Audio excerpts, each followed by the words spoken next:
Who will be the first shocking pick tonight in the HSFF Hours coverage of the Fantasy Pros Championship? How far will certain studs fall, and how high will certain sleepers be drafted? And who will be will one of these players become the $1 million grand prize winner of the Fantasy Pros Championship from this draft this evening?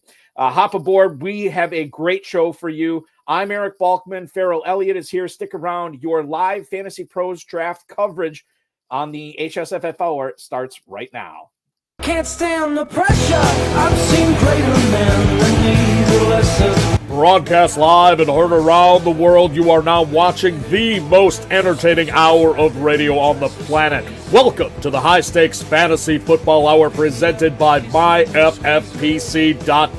with your hosts Eric Balkman and Ferrell Elliott. The High Stakes Fantasy Football Hour is your home for analysis from the best players in the world. And now, because no one else was available, here are Eric Balkman and Ferrell Elliott. Solace in the scripture. Are we not all our father's sons? I became a man. Nobody ever told me what a man was. Hello and welcome, everybody. Thank you to Rob, our audio engineer, my best friend, and of course, Bryce, our audio engineer, my best friend, and our producer, Rob.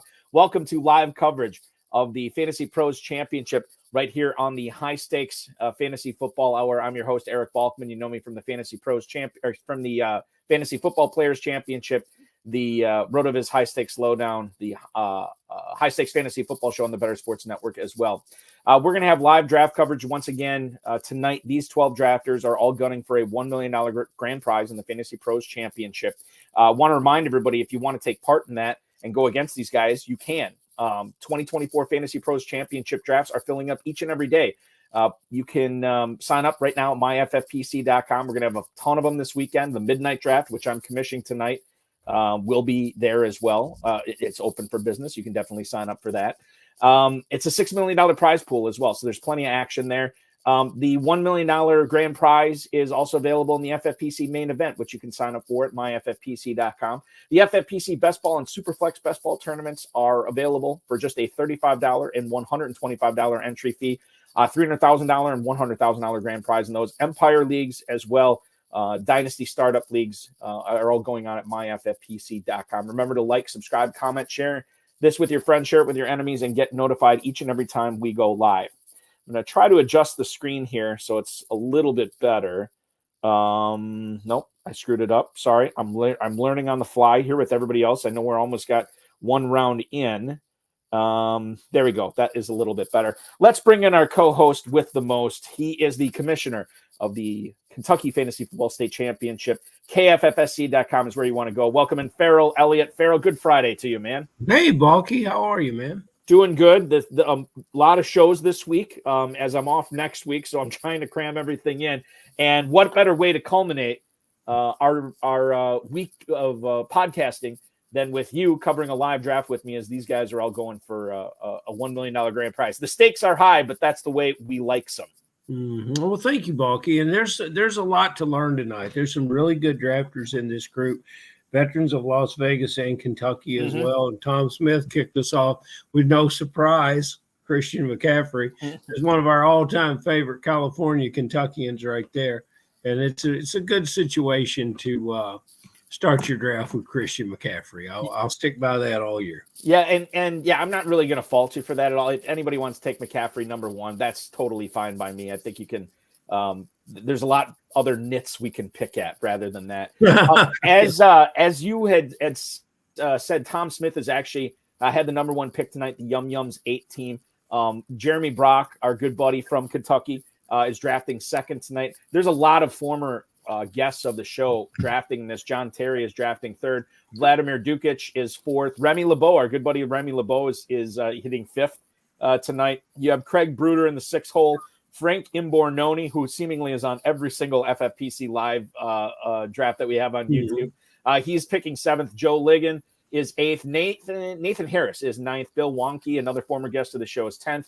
Derek Greer, who we just had on these airwaves a couple of months ago, is 11th. And then Adam Hahn picking 12th. Let's take you through it right now, ladies and gentlemen. After McCaffrey went number 1, we saw CeeDee Lamb at 2. Bijan Robinson goes at the 103 tonight, followed by a pair of receivers in Tyreek Hill and Amon-Ra St. Brown. Breece Hall after that, followed by Jamar Chase, Justin Jefferson. 2 guys that were going like 1-2 last year are now going 8-9, or tonight they went 7-8 tonight. Jahmyr Gibbs, Puka Nacua, Marvin Harrison creeps in to the first round, followed by A.J. Brown. I can't remember who said this. It might have been Dan Williamson, somebody on a recent podcast, or maybe it was Mike Shope said, basically, A.J. Brown is contractually obligated to go at the 1-2 turn every single year in FFPC drafts, and he goes here tonight at the 112. So a lot to unpack in this first round. Ferrell, I think the first thing I want to talk to you a little bit about is that Jamar Chase pick at 7. The more content I consume, the more I read, the more I'm listening to, I'm starting to sour a little bit on the Bengals offense. You know, we had Nelson Sousa on with Aiden LaCourrier and Dave Terpoli on Tuesday night for Fantasy Pros live draft coverage. He says he's getting a bad vibe out of there with Joe Burrow, still not recovered from the surgery. Chase and Higgins both want new deals. With everything going on in Cincinnati right now, would you be shying away from Jamar Chase at the 107 where he went tonight? 88 miles south of Paul Brown Stadium here in Louisville, and an event in the greater Cincinnati area on August 18th. We'll have our share of Bengals supporters. But, when things go wrong contractually there, they seem to stay wrong. The team has a history of not being able to stand prosperity in the areas of salary. And so I don't know. If I'm in the second part of the first round and I see Chase and Jefferson dropping to me, I'm a very, very happy drafter to be taking those guys that early.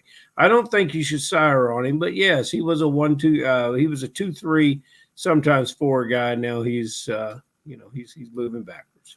I can't believe I'm saying this. I think I like Jefferson a little bit better than Chase, especially, you wouldn't think a lot of people would say that based on the Cincinnati offense and the Cincinnati quarterback, and then based on what we have in Minnesota right now. But I do think I like Jefferson a little bit better. It's very, very close. And anybody who wants to take Chase over Jefferson, I get it. Puka Nacua sneaks into the first round here tonight. 111 is his ADP, but the one I think we should talk about here is Marvin Harrison, a guy who normally goes at the 205. Tonight, he ends up sneaking into the 111 slot. Now, according to the Fantasy Mojo on him, this is the earliest he's gone in the last 5 days in any Fantasy Pros Championship draft. FantasyMojo.com is a great website. I encourage you to subscribe to that. If you play in the FFPC, it is a super handy tool to have, not only for the ADP, but for the Stack Finder. Darren Armani, the guy who runs it, is also the godfather of the Fantasy Football Players Championship Pros versus Joe's Challenge, which will be broadcasting those drafts live coming up at the end of next month as well at Fantasy Mojo on the X. Ferrell, you got to get your guys. My question here, and I'm looking at this, that was Derek Greer, who took Marvin Harrison at the 111. He wanted him. He wanted to get his guy. He probably could have got him at the 202. He gets him at the 111 tonight.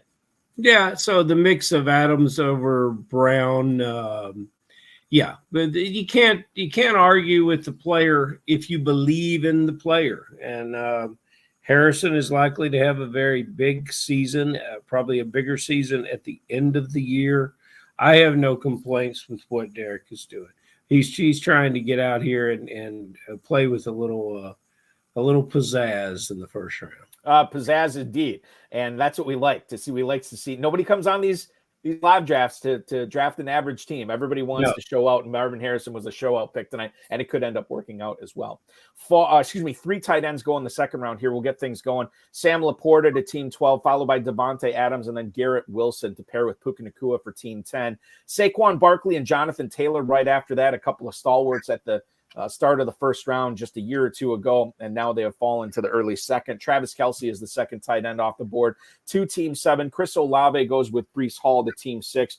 Trey McBride, the third tight end selected tonight, he goes at 208, followed by Drake London, Derrick Henry, Mike Evans and Michael Pittman round out the second round of tonight's proceedings. What do you make of the Devontae Adams pick? I know that Barney Newkirk is in the Facebook chat right now, and he says, "My Lord, what is Team 11 doing?" Adams, again, it's a get your guy scenario, Ferrell. He normally goes at the 209. Derek Greer went up and grabbed him at the 201. And Derek does a lot of drafts, and I don't know if he's trying to be different and separate himself from the other teams that are drafting the 11 spot, or if he just wants variance on his own teams. But he clearly had a draft plan in mind tonight, and he's executing it. Yeah, if I didn't go running back there, I would have drafted Adams too. I don't see a problem with it. It's interesting how the tight ends are falling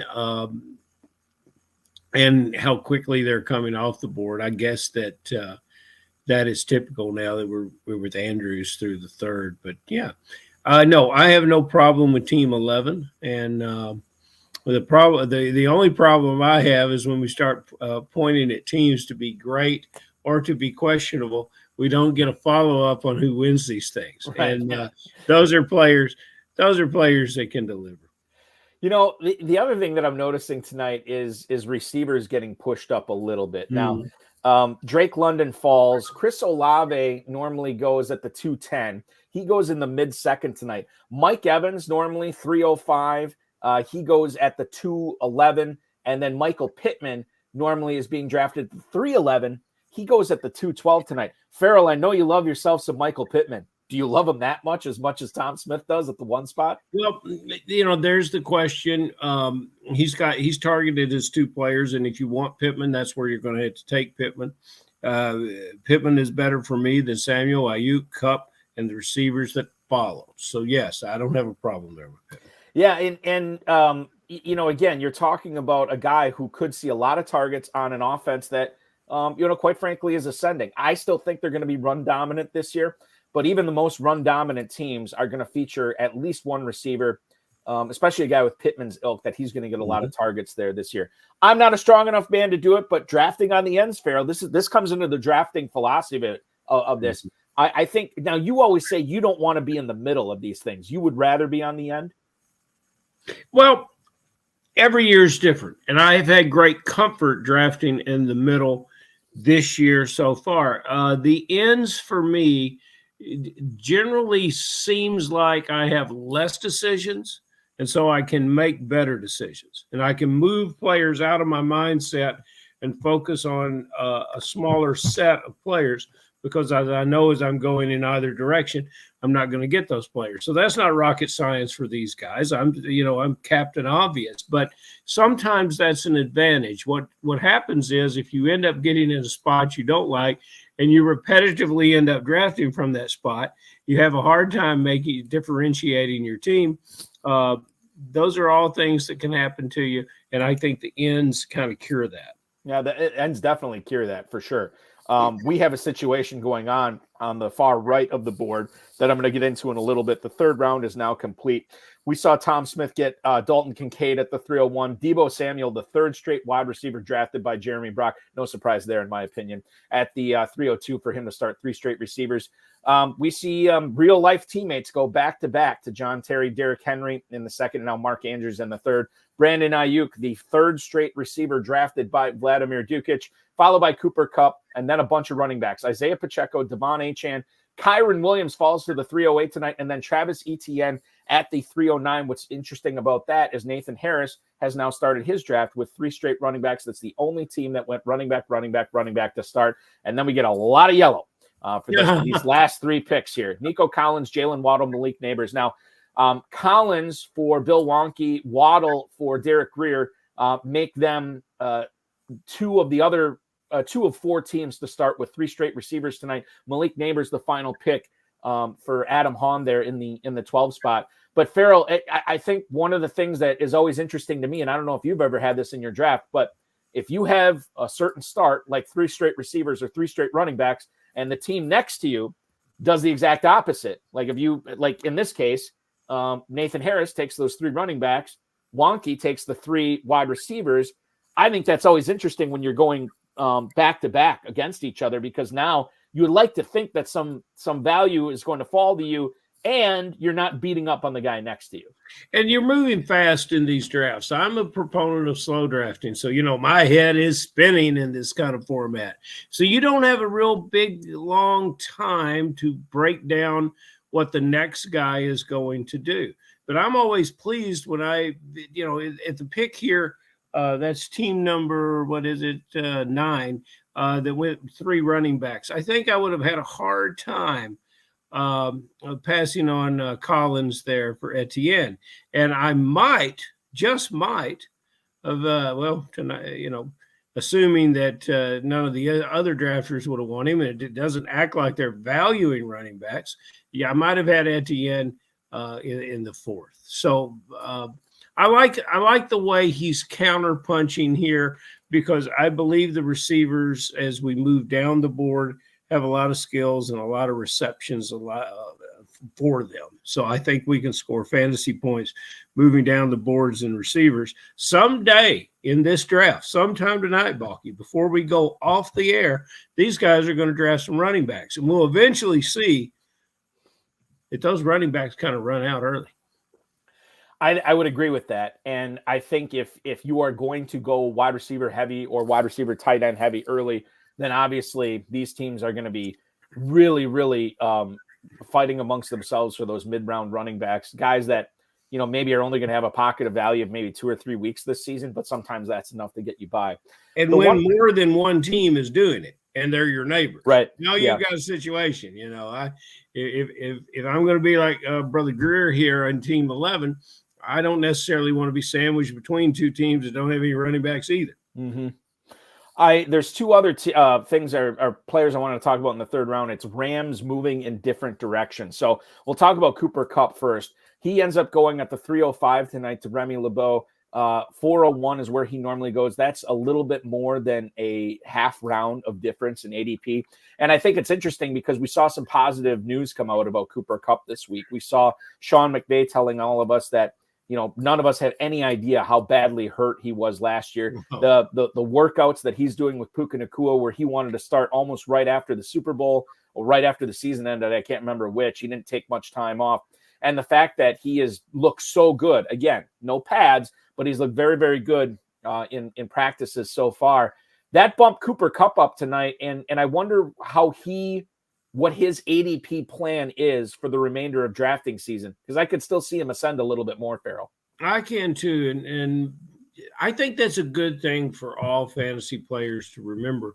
They talk about players losing a step, but they don't follow the injury reports as close as they should, and that helps from year to year. And coaches say, "Well, Cooper Kupp's looking a lot better." That means they can see him. He's not in the training room. He's out on the field. He's moving around. Good stuff for Cooper Kupp, and that's what we want. He's tough as nails anyway. He plays through injuries. He's the kind of player that won't leave the field. I'm a big Cooper Kupp fan. I don't get him in drafts as much as I would like to. I had him very early in his career. This might be the year. I don't want him to ascend too far before we get back to Planet Hollywood, because I'd like to have him on some of those live teams. The other, his real-life teammate, the other player I want to talk about in the 3rd round, Kyren Williams, normally going at the 212. He falls to the 308 tonight. A lot of really experienced drafters in this draft room tonight. And Ferrell, I think this is Kyren Williams' future. He was dealing with the foot injury this offseason. There's been a lot of pub for Blake Corum. The Rams saying that they want him to learn to be a 3-down back and not just a change of pace guy or anything like that. These are all things that point in the direction of Corum, and I'm a little surprised Kyren Williams still has an ADP of a late 2nd-round pick over the last 5 days. I think he's going to continue to fall, and I'm not at all surprised that Kupp goes in front of him tonight. Yeah, and we said on Wednesday night that we want to be in business, at least I did. I want to be in business with the Rams receivers. I'll let everyone else figure out the running backs.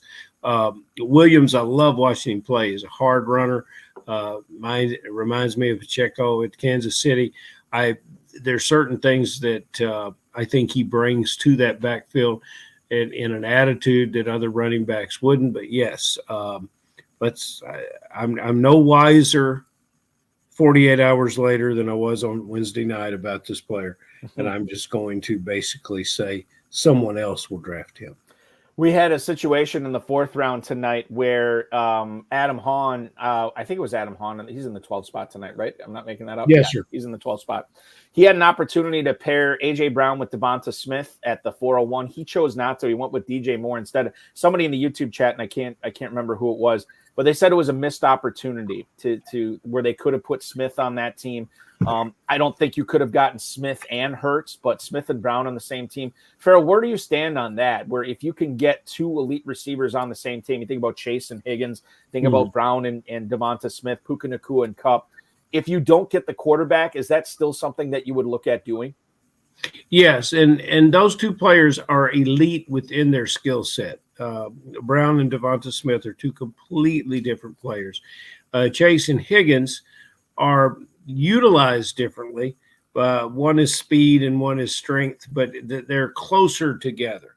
I really like what the Eagles are going to have to do, and they're going to have to score the ball. They're going to have to move the ball to outscore what their defense gives up is what I expect. So, yeah, the ball is going to be flying through the air there. I'm trying to separate myself from the last 6 games for the season for the Eagles last year and focus and function on what we know about the Eagles' skill set of those players, and those 2 of the better skilled receivers in the draft. And I would have rather had Smith and Neighbors there, sir.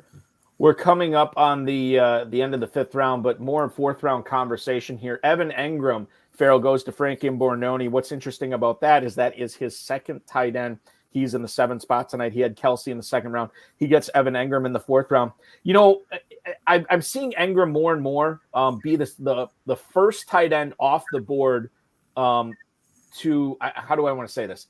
I oftentimes see him as the first tight end off the board to a team that already has a tight end. So he's like the 2nd tight end basically for that team. I've seen it a lot this year. That dude had an incredible year last year. Now he stayed healthy. Beware the career year. But I think I just took Evan Engram in a KFFSC main event too. And I look at him, I see a lot of targets again this year. And it's going to be interesting to see how the rest of the room reacts. We already have a reaction for Bill Wonky at 10 with the tight ends. But anytime that one team doubles up on tight end first, all of a sudden you have a decision to make. The other 11 teams have a decision to make. Are you going to let it slip, or are you going to pick up a tight end before they go here? And Kelsey and Engram are definitely forcing the issue with Bornoni's team at the 7 hole. And I really like that. I'm tempted to do that quite often. He might have done it. He might have gone a little early, especially with what we had on the left side of the board. But I don't know. Ingram is a good pick everywhere. I was not an Ingram fan when he was a Giant, but I am definitely a fan of him now. And I don't see any reason that he's going to falter in his progress as one of the top fantasy tight ends. We have Amari Cooper going a little bit, I would say almost a full round ahead of ADP. Remy LeBeau, once again, getting his guys. He got Cooper Kupp in the 3rd round. He gets Amari Cooper in the 4th round. This is a player I'm starting to warm up to a little bit, and the fact that he's Remy LeBeau's 3rd wide receiver on his team tonight, that is very intriguing to me. A wide receiver 24. I forget what a productive season he had last year, both with Deshaun Watson and Joe Flacco. And I don't want to say I'm starting to sour on the Joe Flacco effect, but I'm starting to think that, you think about David Njoku, who just went off the board in the 6th round. I think these guys are still going to get it done with Watson this year. I don't think the offense just falls off. I think they're too good. I think they're too well coached. And I think Cooper's a little bit underpriced right now, although he did almost go a full round ahead of his ADP tonight, Ferrell. Mm-hmm. Yeah, I think he's going to end up back where we're more traditionally seeing Amari Cooper. We've got a lot of action. I'm not giving weather reports for week 14, but we've got a lot of action. And what is his bye week, Cooper? It's early, isn't it? 10. He's got a bye week of 10 this year. Yeah, so we've got a situation where, and I'm not particularly sure in this format, but in the main event, that we're going to try to be winning games late in the year, and in week 14 with very, very good players, 6 teams worth of wide receivers on bye. And so I think if you have an Amari Cooper on your roster, you're going to be ahead of a lot of the other teams that you might be playing in that championship game. Just having Amari Cooper available is a good thing. So, yeah, availability in the playoffs impressed me in what we're dealing with this year. Jeremy Brock, I've drafted with him or against him in Kentucky many times, and he loves his wide receivers early. He did the same thing in the FFPC Fantasy Pros Championship tonight. But remember, in this format, you only have to start 2 receivers. He had to be pleased as punch to start off his draft with 3 receivers. He gets a top 8 tight end in Jake Ferguson, and then he gets Rachaad White as the 14th running back off the board at the 502, nearly a full round after his ADP. That is what you're looking for on the ends, Ferrell, when a guy like that can fall to you. And he could be your number 1 running back when you already have all those pass catchers. I'm a little surprised he fell. Is there anything that's been coming out with Rachaad White or anything you believe about Rachaad White that you think high stakes players are letting him slip a little bit too far right now? I think the player is just classically underrated, and all he does is show up and gain yards. And maybe it is the change, Canellis moving on to Carolina. Maybe that's in someone's head. I don't see any reason why he shouldn't be going higher. And I could say the same thing. I've always been a big proponent of Kenneth Walker, and but we're beginning to see that thinning. As soon as you see Ramondre Stevenson get drafted, you begin to look for the running back thinning a little bit. The other thing that we have tonight is, now that the 5th round is complete, we have the top 3 receivers off the Houston Texans all selected tonight. Collins went in the 3rd, Diggs went in the 4th, Tank Dell went in the 5th. Ferrell, that is a lot of draft capital for 3 receivers all on the same team. Are you worried about any one of those 3 guys not living up to their ADP this season, especially where they went tonight? No. If any of them don't, it's likely Dell. But he will have such big splash games that the people that own him will be satisfied when he has the big game. So one of them is going to do a little less than someone hoped for, but none of them will be a bust, and all of them will catch a lot of passes. Go back to Derek Greer's team here, as he's now made 6 picks from the 11 spot. We talked about how he went out and got his guys with Harrison and Adams. Mm-hmm. He gets Waddle and Metcalf after that. So he's got 4 really dynamic receivers. And then again, Kenneth Walker is another player that he can get. And you feel all right about that as you're starting number 1 running back when you have those 4 receivers. And then David Njoku right at ADP tonight too, as the 11th tight end off the board. He's got some work to do at running back, but I think Kenneth Walker is a good start here, Ferrell. I do too. Just there's nothing I don't like about Walker. I've compared him to the skill set of Hall. Hall has broken loose. Walker will soon be behind. The pick that was very intriguing to me, and it's something I alluded to earlier, first pick of the 6th round was Brock Bowers, right? Mm-hmm. And he is a player that not only gets pushed up the board a little bit, I think his ADP is like usually in the mid-6th, but he goes to a team, and Adam Hahn, who already has a tight end. We talked about the situation that Frank Imbornoni created in the middle of the draft when he took Evan Engram in the 4th round, and all of a sudden we see Bill Wonky with Pitts and Kittle back-to-back in the 4th and 5th round. We still see 1, 2, 3, 4 teams without tight ends, and it's going to be interesting to see how they sort of fill in the cracks here and maybe take a quantity approach here in the mid-rounds before they start drying up for sure. So Brock Bowers joins Hahn's team with Sam Laporta in that tight end room. Alvin Kamara at the 603, followed by Hollywood Brown after that. Aaron Jones and Zamir White, Ferrell, go back-to-back. Aaron Jones right at ADP, Zamir White a little bit before. Those 2 running backs are sort of in opposite directions, right? You have one guy that's, neither one of them were very pedigreed, but Aaron Jones was one of the best running backs in the NFL in his prime. And you have Zamir White with the Raiders this year. He should be the guy, but there's also an Amir Abdullah there, and there's some other running backs there that could obviously join the team. Alexander Madison is there as well. When you're picking in the mid-6th round and Jones and White are staring you in the face, would you have made the same decision at 8 that Joe Ligon did in taking Jones over Zamir White? No, I would have taken White, because White's got the significant upside. Jones is a very good player. We've seen the best that Jones is going to do. And I don't necessarily like the mix of the situation around him. But in Raider land, I do. And I don't have to – I'm not imagining that Dak Prescott becomes a Raider or any of these kind of things. I like the team as it comes out. And I think that, here we have Bowers and we have White. both available in this round, and I think that's significant value getting in business with those two players from that team. So I think that's a great number 2 running back. I would have preferred to have had him the prior team as my number 3 running back.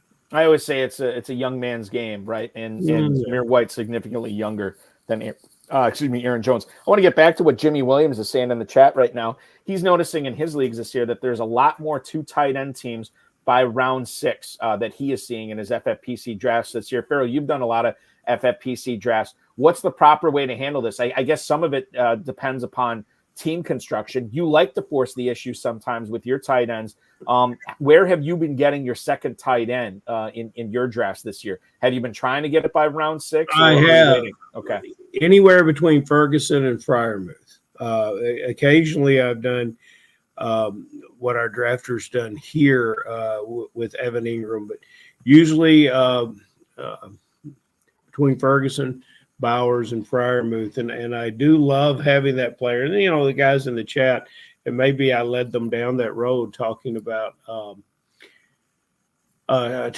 bye weeks, but I find the cure for bye weeks and even injured players at all positions in the FFPC to be 2 strong tight ends and maybe a development guy that might show something later on.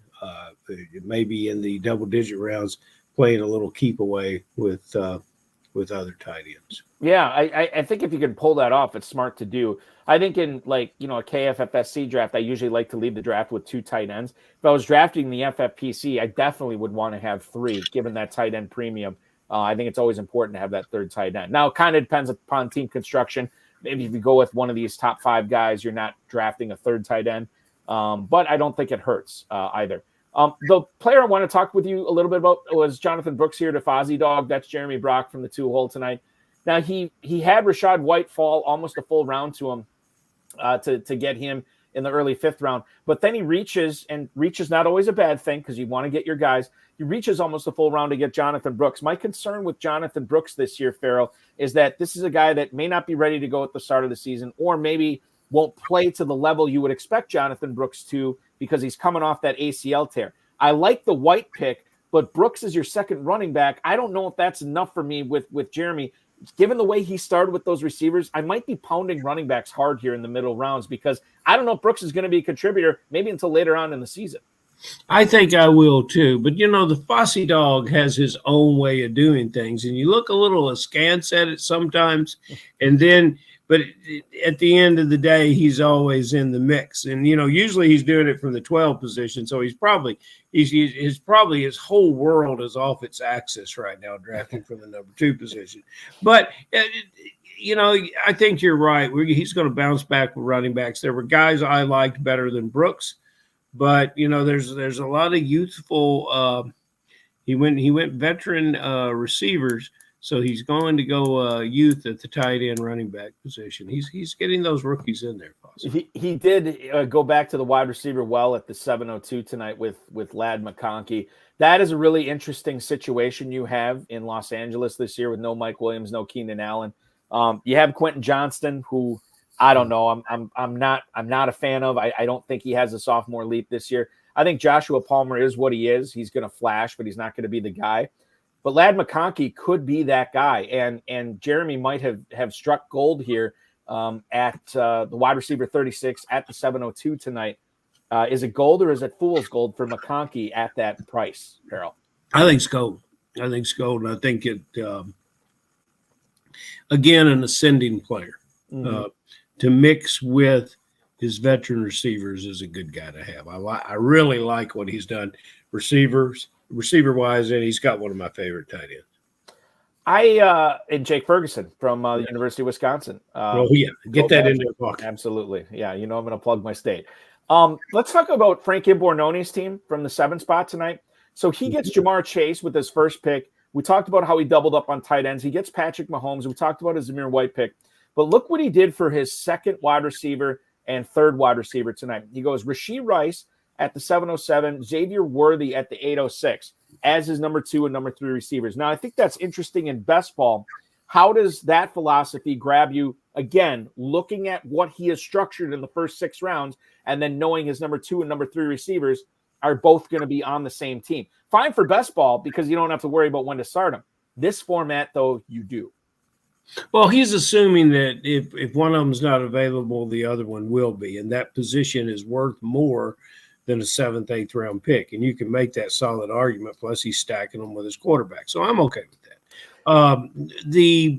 There's a lot of receivers that I like better than Worthy, but I understand what he's doing, and I see no problem with it. He's going to start those 2 tight ends. So really, he's thinking about Chase and one other. And that's the thing. I mean, that's what will drive me batty if I was going to do that this year. To have to pick between Rice and Worthy, and we'll see what he hits on for receiver. I mean, maybe he hits somebody late and it makes it easier. But right now, you're trying to decide between Rice and Worthy could be difficult. Now, if Rice is suspended or something like that, well, boom, Xavier Worthy becomes an automatic start, right? Maybe we don't know if that's going to happen. Maybe. Oh, you're not even sold on that. I'm not. I look at I look at the way Worthy's built, and it to me it's hard. It will be very difficult for an offense like the way they expect you to play in Kansas City, which has physicality at the position. They don't be fooled. We've all seen these speed guys at the position, but we see a lot of guys out there that are physical. They demand physicality at the position, and they want somebody to run the patterns and run deep routes and be accurate catching the ball with this quarterback. But I don't know how often he's going to be on the field. I don't know if he's going to be a high-volume participant in this offense no matter what happens to Rice. I can't assume that he's going to get 90% of the snaps or 80% of the snaps. And so if you're not doing that as a rookie and as a downfield specialist, your career could look a little bit like Bateman did over at to start his career over at Baltimore, yeah. Let's talk about Bill Wonke's team from the 10 hole. So he was in an interesting spot where the guy in the 9 hole right next to him, drafting 9th, which is Nathan Harris, he went running back to start. Bill went receiver to start, which is good, except for Derek Greer also went with 4 straight receivers to start his draft. So Bill has to be concerned, I think, much more so what Derek is doing at the 11 spot rather than what Nathan's doing at the 9 spot. What do you make of his team? 3 receivers. He gets Pitts and Kittle back to back, which I like. But then you're looking at Alvin Kamara and Najee Harris as your top 2 running backs here. And I understand running back is a position in this format, a managed league with waivers. You'll be able to attack that position a little bit more. But I'd be very nervous about those top 2 running backs, even as good as a team that he's put together here in the first 5 rounds before it. Kamara and Harris, I don't know, man. Yeah, I don't either. Let's hang around and see if he takes Ezekiel. Mm-hmm. But probably what I would have done differently is wait on Kittle. I think Kittle's days of being a real complimentary high fantasy football scoring tight end is just not there. I think maybe Freiermuth outscores him this year. I think maybe Goddard outscores him. And I really, really suspect Bowers to outscore him. So that's it. And his features traditionally he's picked here. People love him. I don't know if I would have done that. And that would have allowed him to have Walker, probably a running back that I'm higher on than he is, and Zamir White, which is how I would have put that team together. And I'd be waiting for one of these other tight ends that I just mentioned. But, if you hit it correctly with Harris or with Kamara, whose careers are far from being over, this team could really, really shine. So not the way I would have done it, but I can understand why he did it that way. Duvey over here is making he made a really interesting commentary. If you go back here, he says, feel like half or more of these rookies, and I think he's talking about receivers, are going to come up short. But hey, you never know. I think he's statistically and historically correct. I would agree. And that's what we need to remind ourselves And that's why some of the rookies that are available in these double-digit rounds, I might like just as much as some of the guys that we see going off now. I'm really starting to like Derek's team here, Derek Greer's team. When you have he's crazy. He went all those receivers, right? Yeah, it's absolutely crazy. And the thing is, when you have those 4 stud receivers, and now you get Njoku, by the way, it's not like he ignored tight end. He's still got a top 11 tight end on his team with Njoku. But Kenneth Walker and Zach Moss and Blake Corum and Javonte Williams, like, you're kind of going to know who's going to have the best matchup from week to week, and you can exploit those running backs a little bit more. And when you have those other 4 receivers to fall back on, assuming Harrison and Adams are able to return the value that Greer gave them when he overdrafted them according to ADP, which is fine. You want to get your guys, and he did. And if that happens, then all of a sudden this team's looking pretty good. I like the construction here. Don't maybe necessarily agree with all the player selections, but I like the construction of going receiver heavy right away and then sort of pounding running backs. He gets Kyler Murray here in the 10th round. I think this is a good way to go about it. You can tell he's drafted a lot of teams. And you can convince yourself. All you had to do is convince yourself that I must pound the running backs. And he seemed to me to have got the best option that he possibly could have got there. And I think Javonte Williams at the bottom of the draft, we're hearing a lot about McLaughlin right now. But I believe Javonte Williams will return from that injury, and we're not going to see a Javonte Williams average 3.8 yards a carry next year. We're going to see a different kind of player. Duvey also points out, because Austin Eckler just went at the 905 after Derrick Henry went at the 210. He said, if Eckler is indeed 100%, how come he is so far behind Derrick Henry? Aren't they similar bets, catches versus TDs? So there's a lot to unpack there. And he's right. I mean, there are 7 rounds of difference. I heard some fantasy pundits talking the other day, like Eckler was a player that we were choosing in the first half of the first round last year, and all of a sudden he's going 8 rounds later. Seems a little bizarre. So I do believe you can make the case that Eckler could climb up a little bit higher. There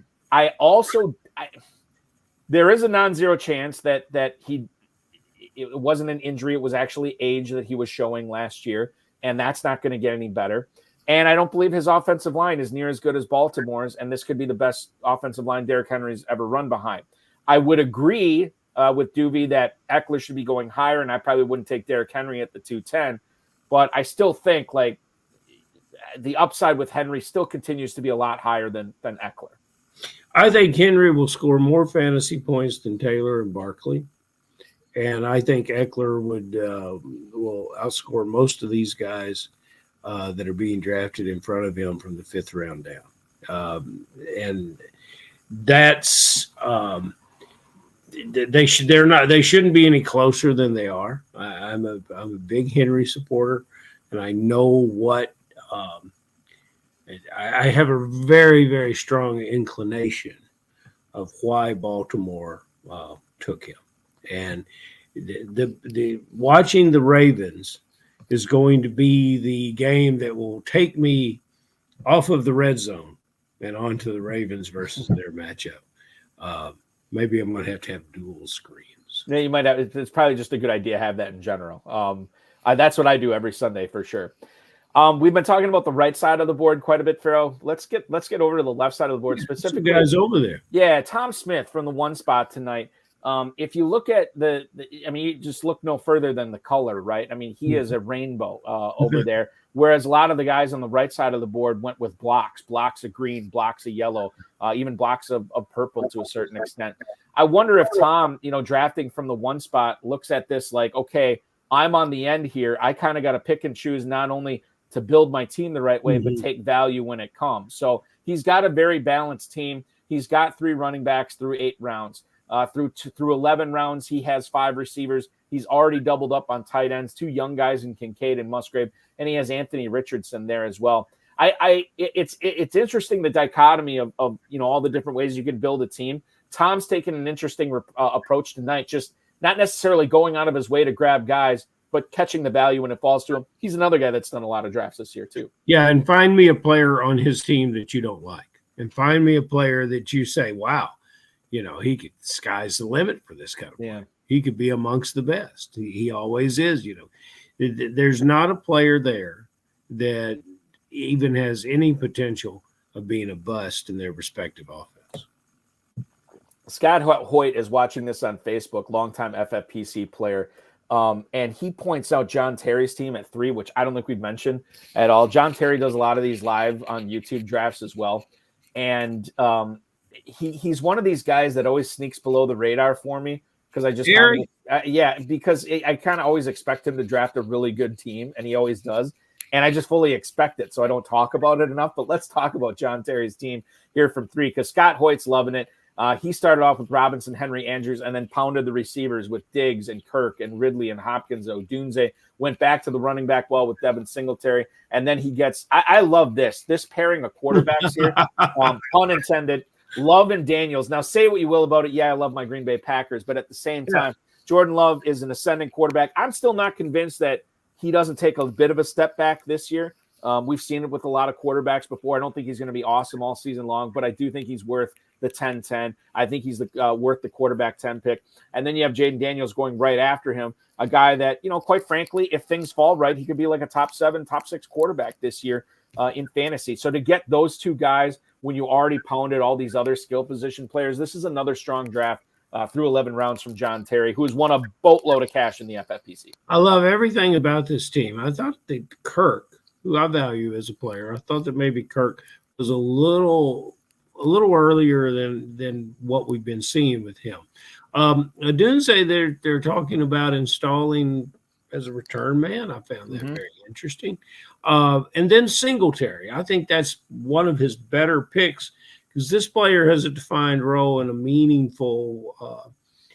meaningful expectation from his team. And then Love, I drafted Love, like 11 or 12 in a league this week, and I tried to match a quarterback with him, the second quarterback, to try to find the difficult matchups for Love during the season, and I really can't find any on paper right now. I like going to battle with him. He's a week 10 bye, and so it really didn't matter as long as my guy was playing week 10 who I picked, because I think Love will be the guy for most of the games. Remy LeBeau is on the clock right now. He has not taken a non-running back since round 6. He's gone with 5 straight running backs in a row after not taking one in the first 6 rounds. He does take Brandon Cooks there, but he went Montgomery, Pollard, Eckler, Gus Edwards, and Kamani Vidal, who is getting a lot of love from the YouTube chat tonight, saying that this is the sleeper, this is the running back that you want to own, and he gets them in the 11th round tonight. Ferrell, if that's the case, if there is so much love with Vidal, why is he going so low? And is his trajectory in the FFPC drafts pointing up as we get deeper into drafting season? Yeah, I think he's a player that not everyone was that familiar with. And then we have a coach that says, run the ball, run the ball, run the ball. So naturally, he's going to be a guy that draws some attention. And if we see him in the preseason, there's certain players that don't have much preseason. Mm-hmm. But, based on the way he's pounding the running backs here, we're about to see him go out of business in the running back position. But he's got what he needs, especially since he waited on it. And look at the quality of the wide receiver that he got in the 12th round. That's another thing, too, because I've heard I take that back. I heard a lot of people talking up Jalen Tolbert. I apologize. I know he hasn't been taken yet. And now it seems like it's rebounding a little bit to Cooks because Dak Prescott has this relationship with Brandon Cooks on the field, and they have this connection. And then I look at the Cowboys running back situation. I'm like, God, they're not going to run the ball. And then I look at their head coach, and I'm like, God, they're not going to run the ball. Like they're going to pass the ball a ton this year. And we know Lamb's going to get his. You and I both like Ferguson as well. But Brandon Cooks in the 12th round, that's another guy that I think get him while you can now because I think he's going to go higher. Yeah, and Jalen Tolbert, he is a project wide receiver that Dallas has always had at their 4 or 5 receiver. And it's been interesting historically. You can see those guys leave the Cowboys and contribute other places, but none of them really break out. I don't think this player breaks out. Brandon Cooks, wherever he might be, is a number 2 wide receiver for a team. And yeah, Balky, you said something about the team throwing the ball. Yeah, they're going to be doing it a bunch. They are going to be doing it a bunch this year for sure. And so when you have the opportunity to draft somebody like that in the 12th round, who could be, I mean, what's the ceiling for targets? I mean, could he see 120, 130 targets this year? Well, let's don't go crazy because they do have a tight end there. But yes, it could be. Yeah. And so I love that pick. And Cooks is a guy that, quite frankly, again, I have not been drafting a whole lot this year, but I definitely could see him on a lot more of my teams if he stays at that level, which he very well could going forward. And if we're wrong about him, he's still a 65 catch receiver in the 12th round. Right, exactly. Let's talk about all these young running backs that went in the 12th round here. Marshawn Lloyd to Frank Imbornoni. Ray Davis in Buffalo goes to John Terry, and then Bucky Irving out of Tampa ends up going to Jeremy Brock here. Do you have a favorite running back out of those 3? I'm going to recuse myself from this conversation because you know which one I'm going to take, and it is the Green Bay Packer. Yeah, well, Davis is my guy because he's from Kentucky, and that he's not because he's from Kentucky, but because I'm familiar with him. I know his story. And he will not be denied. If you don't know his story, look it up. You're going to learn an appreciation for him. I was getting him in the 14th round here amongst the experts, 12th round. This is what I'm talking about of the running backs beginning to thin. But I don't think this team can get through an entire year without somebody saying, let's get the Davis kid on the field and give him the ball. And that's the kind of player he's that I think he is. He will not be denied the opportunity. So he's my favorite. And I listen, I don't have a problem with that. I think when I look at how the Buffalo Bills running backs might be drafted in 2025, I think James Cook and Ray Davis are going to be much, much closer. If not having Davis in front of James Cook next year, I think there's a non-zero chance of that as well. Derek Greer ends up going with the top 4 receivers to start off his draft. He doesn't go back to the receiver well until the 12th round and now the 13th. He grabs Mike Williams and Jahan Dotson. Do you think Mike Williams is getting penalized too much because of his injury issues that he falls to the 12th round, given that he's catching passes from Aaron Rodgers this year? Or is it baked in and this is what we should expect from him because, it is still a new offense, a new quarterback, new head coach, new everything there. Mike Williams at the beginning of the 12th round, Ferrell. This is gotta see it time. I want to see what it looks like on the field. You got a quarterback with 1 million years experience, and you got Williams with 1 million years experience. Right. But I've also got the quarterback that's not showing up at the mandatory minicamp. How do you develop that sense?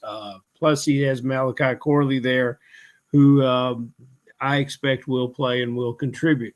So I don't know what the future is for Mike in this offense, but I would be willing to throw a 12th round draft pick out there. But I will tell you this, is as we look at these receivers, we're seeing a lot of receiver potential that we can predict has the opportunity to score you significant fantasy points. And we go back to the beginning of the draft. Where are the running backs that we can predict? Now we're dealing with maybe and might. And right. That's why I admire what teams 11 and 12 have done. And, Terry has put together a great team. He's team 3, right? Singletary and Davis. I think that's tremendous. So these guys know what they're doing and they're adding to it. And it's impressive. Singletary is the Saquon Barkley replacement in New York. And I say that because behind them, you have Tyrone Tracy, you have Eric Gray. I don't think either one of those guys are necessarily a big threat to be the number 1 guy. Singletary's actually done it before. Are we undervaluing him? He goes, I'll look at the mojo on him in a second. Tonight, he ended up going at the 903. His ADP normally is the 906. Is that too low for Singletary? I feel like I've had Singletary in a lot of dynasty leagues, and I always think I unfairly push him up my redraft boards because I own so many shares of him there. But I think this is a case this year. I know the Giants' offensive line isn't great. Still a starting running back, and it's the 9th round. Mm-hmm. Yeah, just stay real quiet about it and hope he stays there. Right, yeah. And because But yes, he has 7th round value to me. I would take him.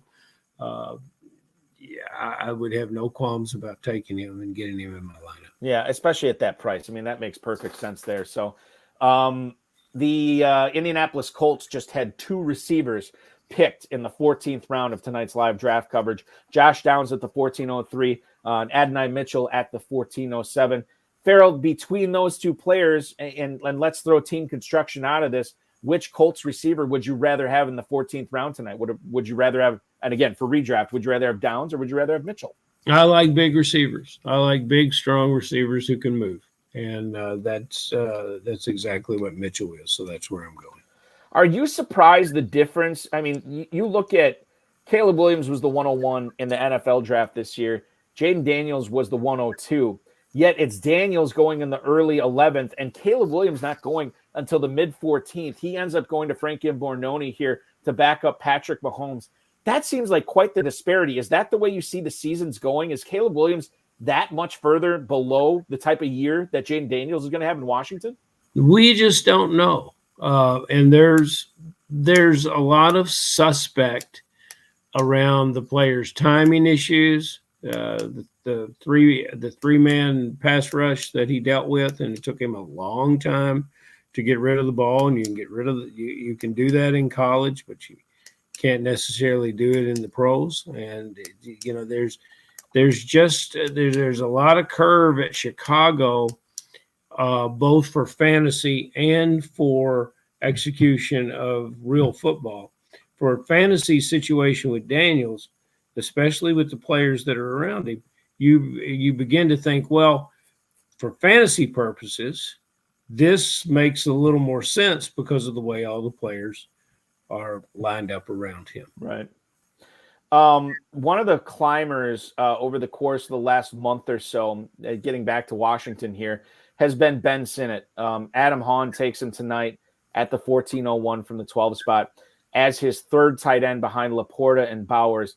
I look at, if I had that team, I would look at Laporta and Bowers and like, okay, I'll take a flyer in the 17th or 18th round here at tight end.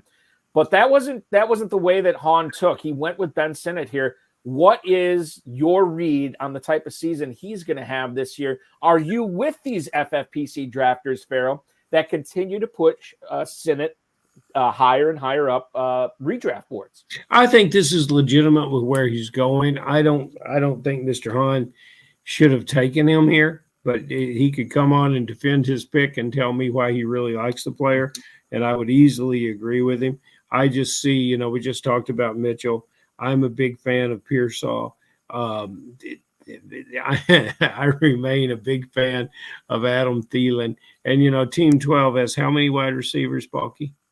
Team 12 has 5 wide receivers now. 5 wide receivers. I would like to have had another one of these receivers, rookie upside or veteran skill set.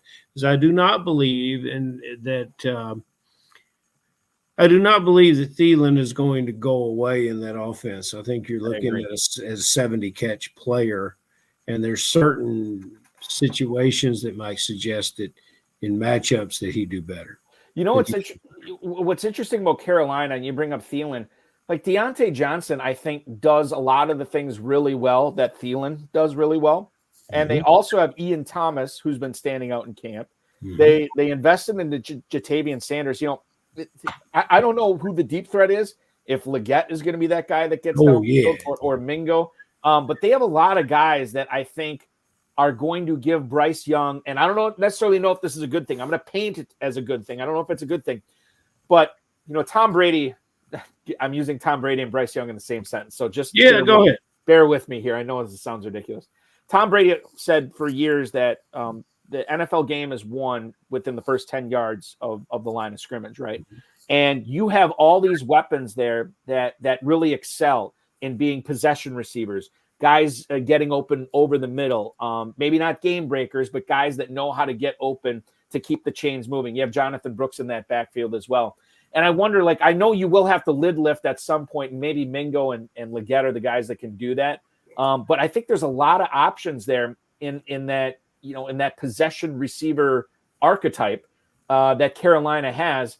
And that's what's so fascinating to me. Like, I think I'd be much more likely to take Adam Thielen than I would Deontay Johnson because we saw what Thielen did last year. Mhm. And I don't know if I'm willing to pay the price on Johnson if he's going to be, a quasi rich man's Adam Thielen this year, if that makes any sense. Yeah, I think the proverbial jury is still out on Johnson. It's a change of scenery for Johnson, and Thielen is a leader both in the locker room and on the field, and for a young quarterback. But I really also want to take a look here at Team 6 because I love everything they've done since the 11th round.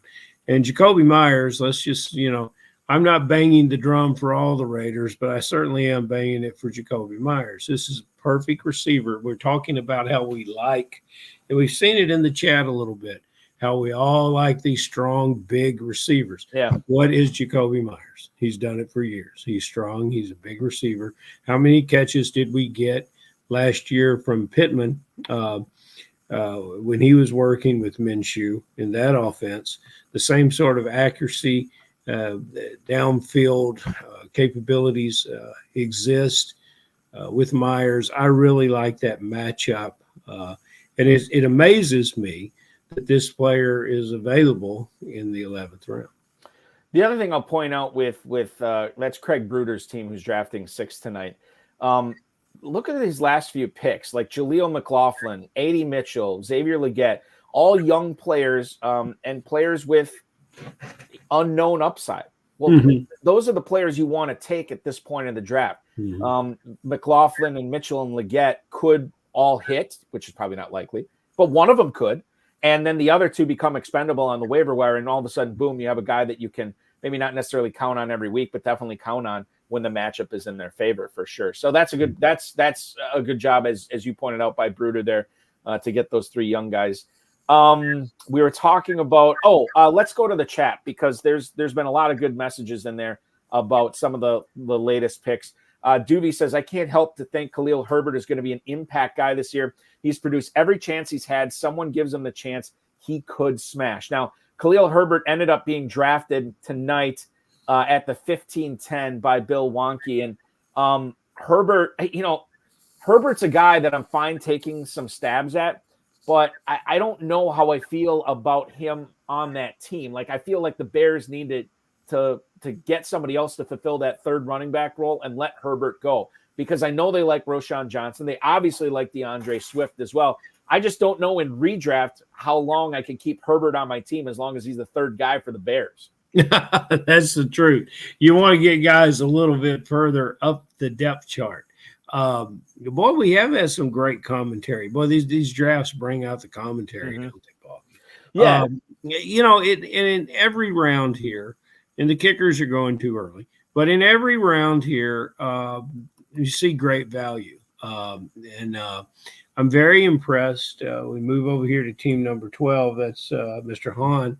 And I'm very impressed with what he's done with his backup quarterback, because there's a player that I love that word, smash. I've been studying some of the millennial words, Balky. Are you doing this? Do you know that a girl that takes too many selfies of herself is known as bop? Yeah, that's true. Did you know that? No, I that's the first time I didn't know there was a word for it. I just know the type of person. A bop, B-O-P? Mm-hmm. Okay. Yeah, I'm sure my kids will tell me that at some point.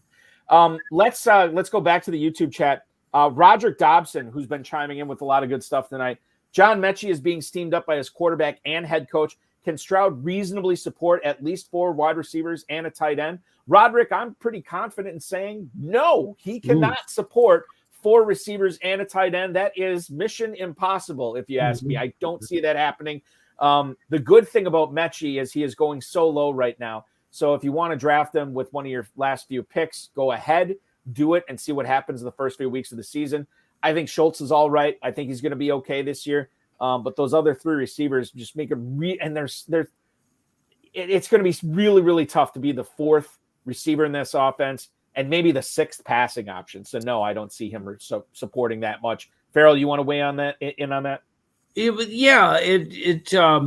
Mechie Mechie will be a success for the Houston Texans if he catches 40 balls in a supportive role. That'll be a big success.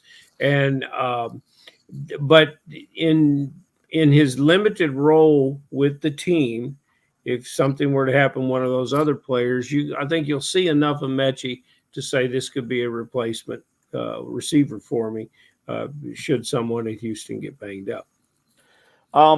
The other chat here, we were talking about the Panthers receivers here before. Doobie says, if Bryce steps up but the wide receivers don't, couldn't we get 2 viable tight ends in Carolina, or is that too big of a stretch? In my opinion, yeah, that's way too big of a stretch. That's one of those things where you're stretching the rubber band and stretching it, and it just snaps on you. That's what would happen if you're expecting anything from Sanders and Thomas this year. One or the other, sure, I could see it. Don't ask me which one it's going to be, though. I'm still waiting to get one explosive tight end. That's really cool. And this is an important thing to point out with Doobie.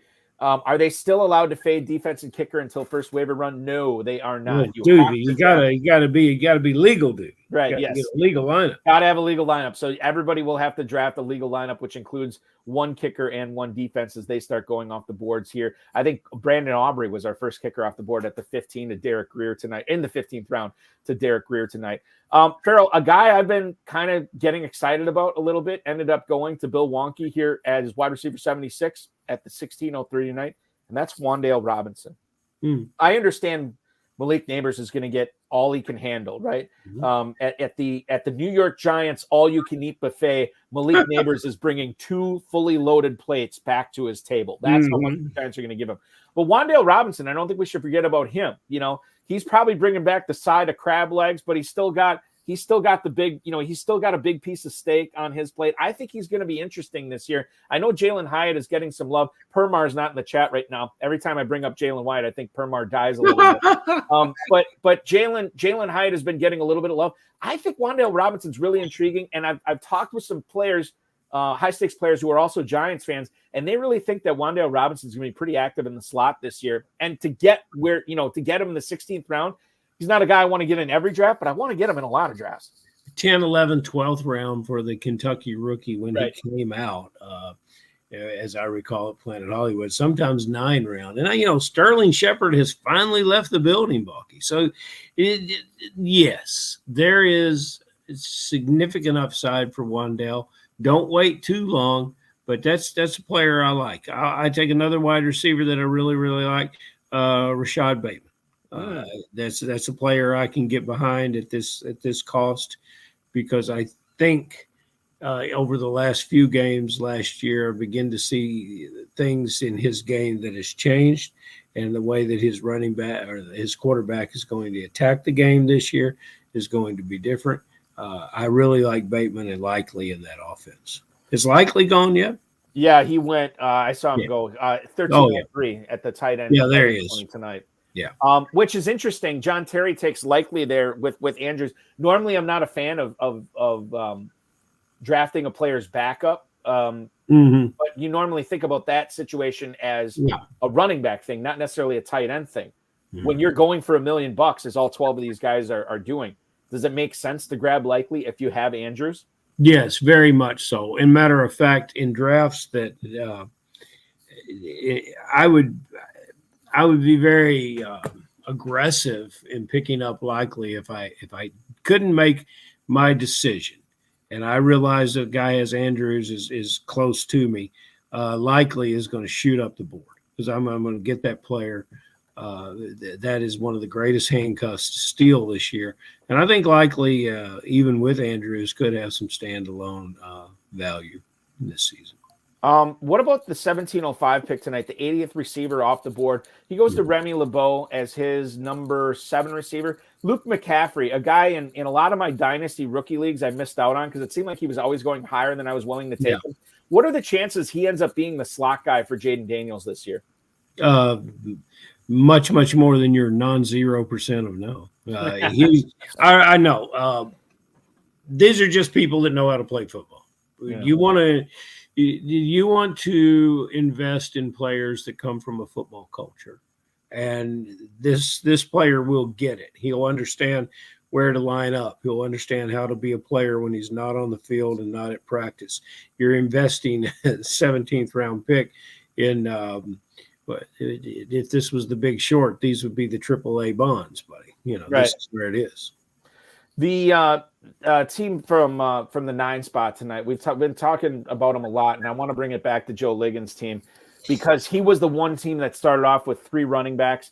He's only drafted 1 running back since then. In the 9th round, it was Nick Chubb, and I have a lot of questions. Right, it seems like the deeper we get into drafting season, the more questions I have about Nick Chubb. But he has drafted, I believe, now 10 wide receivers, Ferrell.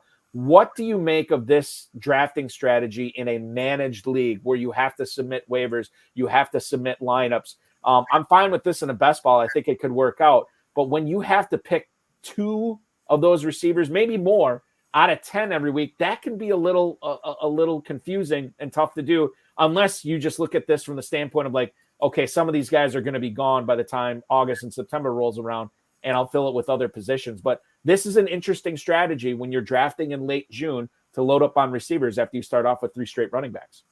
And that's what he has to do when he did that. And I like these receivers. I don't see the one that's going to break out and get what he needs. If he has a crystal ball and can understand when to start Shaheed, if I'm right about Bateman, if Palmer is more than just a flash player, and there's a lot of ifs in that mix, and perhaps he should have started pounding wide receivers a couple rounds earlier. Although I'm not so sure what he would have got. Right. So if he could have figured out a way to get Jacoby Myers, that might have been a good idea. Why? I meant to ask you this before when you talk about Bateman. What is it about Bateman that has you intrigued this year about him? The way he played at the end of the year, the fact that he finally started falling in line with his quarterback, and what having Henry there means, how teams are going to try to change the way that they attempt to contain Lamar and his legs, and how they have to handle Henry. So I think if you have more of that defense, opposition defenses keeping their heads in the backfield, Bateman will begin to have less physical upset, less bigger guys pushing on him. He's going to get a quicker release. He's going to be available in the middle of the field. It's going to open up a little bit. Roman Wilson went in the 14th round tonight. I have not seen a third Pittsburgh receiver go off the board, but that was Vladimir Dukic's pick here in the 14th round as his number 6 receiver. He's only got 7 total receivers on his team. What can Roman Wilson be successful this year as a rookie, Ferrell? I have my doubts in that offense. Doovie doesn't think so. He doesn't think most of these guys are going to make it. So I'm falling in there. To be determined. And some of these guys, we got to see them. We really got to see how they're working. And how they look in the preseason. I can't tell how, keep beating the drum for fantasy players to invest in watching preseason games. You don't have to watch, beyond the second quarter. Right. But, watch some of these guys, get a feel for the timing issues of and the physicality that they bring to the game. It's going to be it's going to be your best choice to figure out how these rookies are fitting in. I want to talk about some of these late round tight ends that I think are intriguing. And maybe we've talked about them on the show before, so forgive me. But some guys that are picking up some steam. Jelani Woods, tight end 26, 1609, goes to Vladimir Dukic's team here as his number 3 tight end. What do you make of Woods? Because he's been getting some pub from his coaching staff in Indianapolis. I know the Dizzle was a fan of his coming out of college because of how athletic he was. Mm-hmm. Will this year be the year of Woods? There's a lot of pass catchers on that Colts team. Yeah, I don't think so. I think we know who this player is, and we love the athlete, but we're trying to project onto him that he's going to step out of a good role player into a big fantasy scorer, and I don't see it. What about Colby Parkinson in Los Angeles? Obviously, Higbee is coming off the ACL injury, and the tight end room is kind of bare there. Parkinson is a guy that I've seen talked up a little bit as a late round sleeper, but you want these sleepers at some point to wake up. Is Parkinson is he going to wake up at some point this year and give us some good fantasy goodness? Late round productivity through opportunity is a key to success in this situation. And yes. And so if you question the player, go back and look at his college play. Go back and take a look at what you saw back in the day. I think that is a very good case to make for a rookie tight end. And I would probably make that for any tight end that has a limited history in this league is to just, again, go back to movement. That's why I like Bowers so much, and success at the highest levels of football. But I like Parkinson better than I like our guy over at the New York Jets, Theo, or New York Giants, Theo, and God, he's my favorite tight end athlete of the whole bunch. Theo Johnson is? Yes, sir. Yeah, and I think that it's all about how do you bring in that athleticism into being good at football, right? But Johnson, again, 20th round pick. If you see it, great. If you don't, you can kind of cut bait if you have to. The other not young tight end, but late round tight end I want to talk about is another guy that's been moving up a little bit, Jonnu Smith-Farrell. I keep hearing about how this guy, did a lot in Arthur Smith's offense that didn't have a whole lot of other bright spots, probably because of Arthur Smith in part. But now he goes to a team where they love to accentuate your strengths. And Smith still has some strengths, and this could be an interesting guy this year for sure. I don't think I want to be in business with Jonnu Smith. Even that late? Even that late, because I'm taking I'm taking the tight end position seriously in the FFPC. And I want to, I don't want to go in with more than 3, and my third guy is going to go a lot higher than that. So I'm going to let somebody else have that player. The draft is now done. We have seen a fun draft tonight, 75 minutes. All these guys clearly knew what they were doing. I think we were pretty even-handed in our coverage here tonight. We talked pretty much about every team at some point, sometimes different players twice. This was a fun draft. They always are. And I always say you have to throw ADP out the window because you never know how somebody's going to react. You think about in the draft tonight, where I put it up on the YouTube chat right now. Bill Wonky, who was drafting in the 10th spot. You were spot on, Ferrell. He messed up his cue in the 5th round. He wanted to grab Kenneth Walker, and he hoped Kittle fell to him. So he ends up drafting George Kittle. Kenneth Walker goes with the next pick there. So it was good. Well, Wonky, you're a daredevil genius to be in this league and to admit that. I would have timed out 4 times in this draft because, again, I am a wonder of the slow draft. I'm proud of you. If that's your only mistake, that ain't gonna sink you. Right, that's true. Jimmy Williams talking about Team 3 getting Eric Gray. That was a boom pick for him. That is John Terry's team drafting 3rd overall. So he gets not only Devin Singletary, but he gets Eric Gray, a couple of shares of that New York Giants running game. So good on you. He also gets Deontay Foreman, who I'm starting to like more and more as well. We'll wrap things up here shortly. If you do have any questions about any of the teams or anything you want to point them out now, and we'll get to them because we do have some time left on the show. We'll get to Roderick Dobson's question here. How do you handle the Cleveland defense that's certainly top 5 but has a brutal schedule? Do you stream another during the season? I do have the Browns defense on a couple of dynasty teams, and I do plan on keeping another defense around because they're not all going to be great matchups for the Browns. I think you'll be able to be shrewd enough to pick up a fringe top 12 defense off the waiver wire on the leagues or on the weeks that the Browns defense isn't great.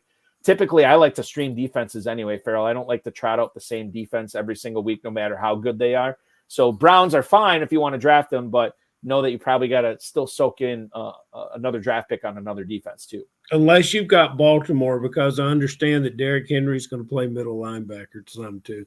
Yeah, I say I'm high on Baltimore. If yeah, exactly. He'd make a hell of a linebacker. I'll tell you that. Yeah, these guys have been fantastic tonight. I really love, our comments. We missed some of our regular guys, so it's a thrill to have so many familiar names and meeting some new games. I want to meet everyone at Planet Hollywood because I will be relaxed and having a good time. And here, I'd like to invite everyone to come to Kentucky because I don't care where you live. As long as you come to Kentucky Live, you can play in Kentucky. So it's a wonderful thing to do.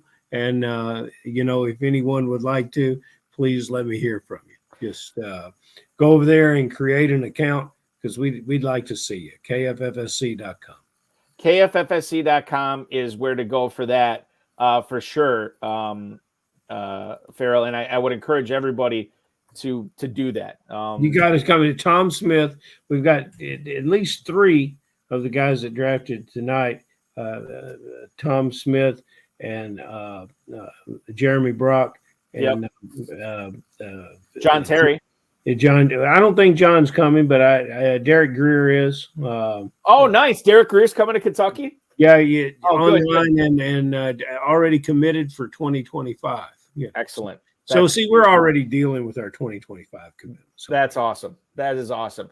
Ferrell, a gentleman and a scholar, as always. I want to thank you for putting up with this hectic schedule this week and doing not 1 but 2 shows. As a reward, take the week off next week. No. Yeah, absolutely. Do whatever you do. I'll just have to do more work doing something else. Right. So none of it will be as fun as this. That is the case, my friend. KFFSC.com is where to go for that. Ferrell Elliott, thank you. Gentleman and a scholar. We'll talk with you again on July 12th. Thank you, sir. That is Ferrell Elliott, the definitive commissioner of fantasy football. I'm Eric Balkman, wanting to thank all the drafters tonight, all of you who hung out in the chat room, all of you who are listening later, streaming, downloading later. Really appreciate it. We are going to do this again. In fact, let me give you the quick and dirty on what's going on with the FFPC live streams over the next week plus.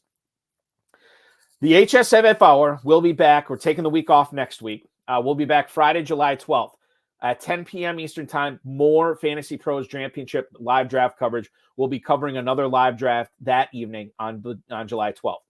If I'm going to be in the Northwoods of Wisconsin all next week, I will not have a good enough internet connection for a video cast, so no HSFF Hour. However, since you guys are so conditioned to watching your computer screens at 10 p.m. Eastern every Friday night, Aiden LaCorey and Dave Terpoli will broadcast a Fantasy Pros Championship draft live at 10 p.m. on Friday. So no HSFF Hour, but the FFPC YouTube will still be live for that as well.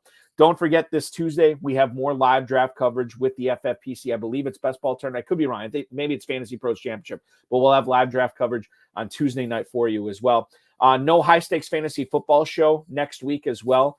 That's why we doubled up this week. Go back and watch them at the Better Sports Network channels, or the FFPC socials as well. We had Sean Siegel from RotoViz and the Stealing Bananas podcast on this past Monday. And then from Fantasy Points, Roto World, Player Profiler, and 1 Week Season, Mark Garcia at HiLoFF. That's right, where you know him on X.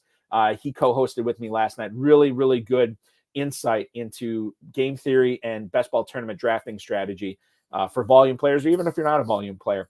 That was on last night. You can watch it at the same places, the replay of that as well. The July edition of the RotoViz High Stakes Lowdown will air Tuesday, July 9th at 10 p.m. Eastern Time. So we'll get that July episode for you fresh and hot on July 9th. That is not this coming week, but the week after. If you are looking for drafting action, let me tell you, we have Classic Dynasty Leagues, startups going off tomorrow, Empire Dynasty Leagues going off tomorrow, the FFPC Best Ball and Superflex Best Ball tournaments going off each and every day, slow drafts, live drafts, the FFPC main event, and don't forget about the Fantasy Pros Championship, the draft you just watched tonight. You think you can do it better than these 12 guys? Get in and draft the team. Maybe you could win the $1 million.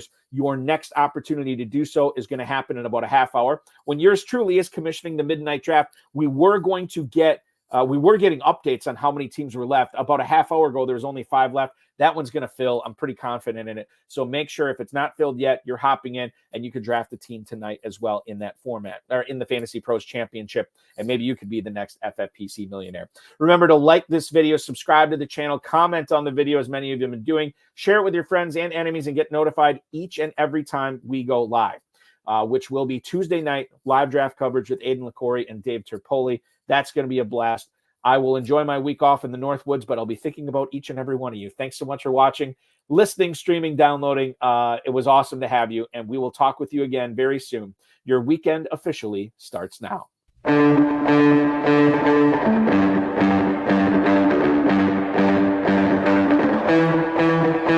This has been another episode of the High Stakes Fantasy Football Hour presented by myffpc.com. It was broadcast live and was watched around the world. Balky and Ferrell will be back next week with more analysis, more interviews, and more advice from guests much smarter than they are. Thanks for watching, and we'll talk with you again next week. Want to tell everybody that I just checked. There are 4 teams left in that midnight draft tonight. And like I said, that's going to fill. We still got about a half hour. 'Tis the season. Everybody's hopping in drafts right now. So you have 4 opportunities to be the hero tonight and potentially the next FFPC millionaire. I'll see you in the draft rooms. Thanks for watching, everybody. You guys are the best viewers in the podcasting industry. Best viewers and best listeners. You guys do it all. Thank you so much.